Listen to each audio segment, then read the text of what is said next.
নমস্কার বন্ধুরা, আর জি কুকিং চ্যানেলে আপনাদের সবাইকে স্বাগত।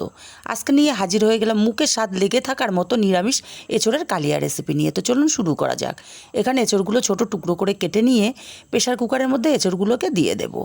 আর দিয়ে দেব এখানে হাফ চামচ পরিমাণে হলুদ, হাফ চামচ সাদা তেল আর পরিমাণ মতো জল দিয়ে প্রেশার কুকারের ঢাকনাটা বন্ধ করে দুটো সিটি দিয়ে এঁচোড়গুলো সেদ্ধ করে নেব। ততক্ষণে মশলা করে নেব।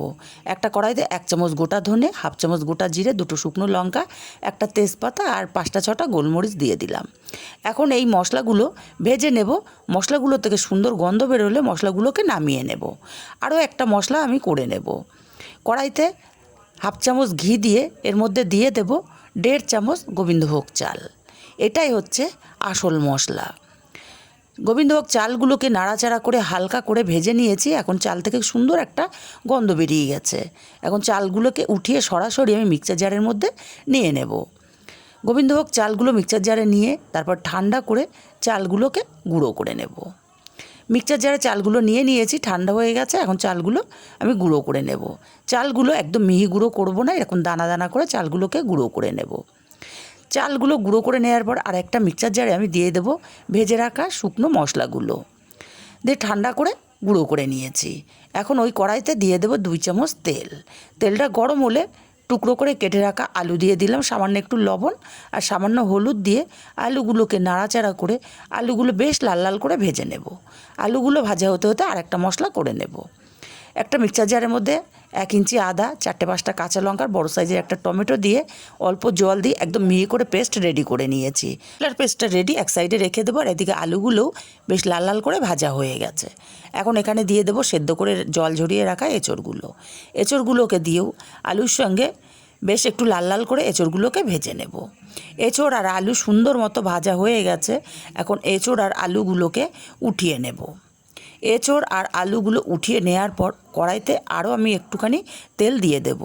আমি এখানে 2 চামচ পরিমাণে তেল দিয়ে দিলাম। তেলটা গরম হলে একটা তেজপাতা, হাফ চামচ গোটা জিরে আর 1 চামচ চিনি দিলাম। দুটো মুখ ফাটানো এলাচ, 2টো লবঙ্গ, 2 টুকরো দারচিনি। ফোড়নটা একটু ভাজা ভাজা হলে পেস্ট করে রাখা মশলাটাকে দিয়ে খুব ভালো করে প্রথমে নাড়াচাড়া করে মিশিয়ে দেব। তারপর মিক্সার জারটা ধুয়ে অল্প করে জল দিয়ে মশলাটাকে খুব ভালো করে কষিয়ে নেব। মাথায় রাখতে হবে, মশলা যত ভালো কষানো হবে তরকারির স্বাদ ততটাই বেড়ে যাবে। মশলাটা খুব ভালো করে কষিয়ে নেওয়ার পর এখানে আমি আরও কিছুটা জল দিয়ে দিলাম, কারণ আমি এখানে গুঁড়ো মশলা ব্যবহার করব। গুঁড়ো মশলার মধ্যে হাফ চামচ হলুদ আর হাফ চামচ লঙ্কার গুঁড়ো দিয়েছি। ঝালটা অবশ্যই যে যার স্বাদ অনুযায়ী দেবেন। মশলাটা কষাতে কষাতে মশলা থেকে তেল ছেড়ে দিলে ভেজে রাখা এঁচোড় আর আলু দিয়ে দিলাম আর স্বাদ মতো লবণটাও দিয়ে দিলাম। এঁচোড় আর আলুটাকে মিনিট 3-4 সময় নিয়ে মশলার সঙ্গে খুব ভালো করে কষিয়ে নিয়েছি। এখন এখানে দিয়ে দেব ভেজে গুঁড়ো করে রাখা মশলাটা। ভাজা মশলাটাকে দিয়েও আরও 2 মিনিট এইভাবে কষিয়ে নেব।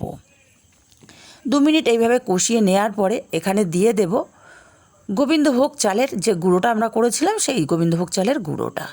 গোবিন্দভোগ চালের গুঁড়োটাকে দিয়ে খুব বেশিক্ষণ কষাবো না, জাস্ট 1 মিনিট মতো কষিয়ে নিয়ে তারপর এখানে দিয়ে দেব পরিমাণ মতো জল।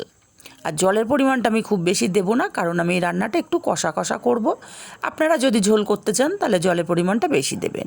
নাড়াচাড়া করে খুব ভালো করে মিশিয়ে দিয়ে মিনিট 5-7 রান্না করে নিয়েছি। দেখুন এঁচোড়ের তরকারিটা থেকে তেল ছাড়তে শুরু করে দিয়েছে। এখন এই পর্যায়ে আমি দিয়ে দিলাম একটুখানি গরম মশলা গুঁড়ো আর 1 চামচ ঘি আর গরম মশলার গুঁড়োটাকে দিয়ে খুব ভালো করে নাড়াচাড়া করে মিশিয়ে দেব। ভালো করে মেশানো হয়ে গেলে নামিয়ে নিলাম। রেসিপিটা কেমন লাগলো কমেন্ট করে জানাতে কিন্তু ভুলবেন না। এই যে এঁচোড়ের রেসিপিটা ভাত, রুটি, পরোটার সাথে দুর্দান্ত লাগে খেতে। ভালো লাগলে লাইক, শেয়ার ও কমেন্ট করতে ভুলবেন না। চ্যানেলটা সাবস্ক্রাইব করতে ভুলবেন না।